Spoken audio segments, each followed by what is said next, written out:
Major averages inching higher today with the S&P 500 and NASDAQ up more than 1% week to date on hopes that a September rate cut is indeed on the table. This as Wall Street is waiting to hear more from Fed Chair Powell at Jackson Hole. Joining us now is Charles Schwab, Chief Investment Strategist, Ann Sonders.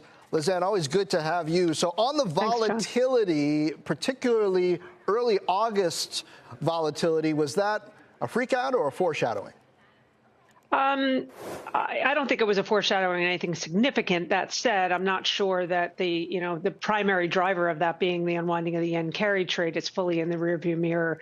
I think there could still be some positioning related volatility, but I think that kind of swing, what you saw on that August 5th day was the biggest intraday spike in the VIX in history, and the same exact day you had the biggest intraday decline in the VIX. So I wouldn't expect a repeat of that. But when you get some of those extremes in volatility, it tends to be followed by more bouts of volatility, even if they're not that extreme. And there's lots of reasons to expect bouts of volatility, be it monetary policy uncertainty, economic uncertainty, and then, of course, the election. Yeah, don't we tend to get a lot of volatility in the 100 days ahead of an election?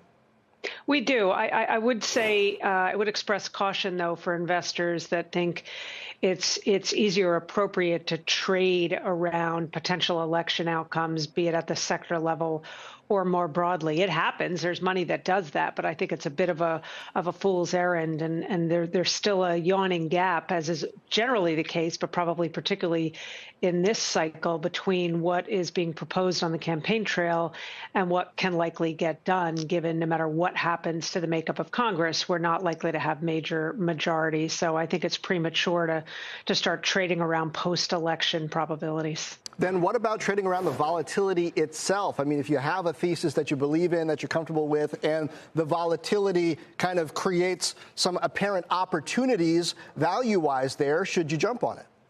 Well, I'd say maybe I wouldn't call it trade around volatility, but one strategy that I think investors can employ is volatility-based rebalancing. A lot of investors do their rebalancing based on the calendar. They might do it quarterly like mutual funds do, or they might do it annually. And I think volatility does provide an opportunity to maybe do that more frequent or volatility-driven rebalancing, which just, forces us to do a version of buy low, sell high, which is, add low, trim high. And I think that's the way to think about some of these potential surges in volatility, is use it to your advantage, not to try to trade in advance of it, but to take advantage of it from a rebalancing perspective. That's what I was wondering. And when Fed Chair Powell speaks, oftentimes there is movement. What do you expect from his tone that might be different from what the mainstream is expecting?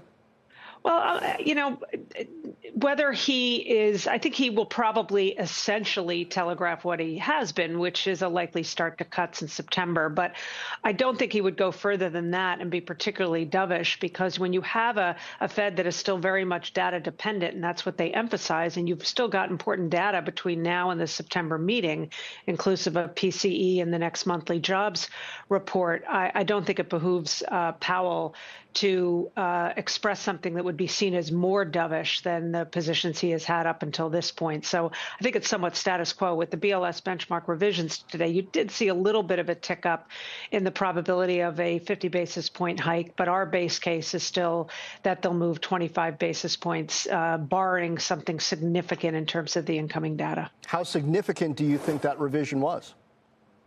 It was about in the range, although the range was really wide, from as low as an expectation of about a $300,000 downward revision, a 300,000 person downward revision, to more than $1 million. So we were at 881, I think, or 818.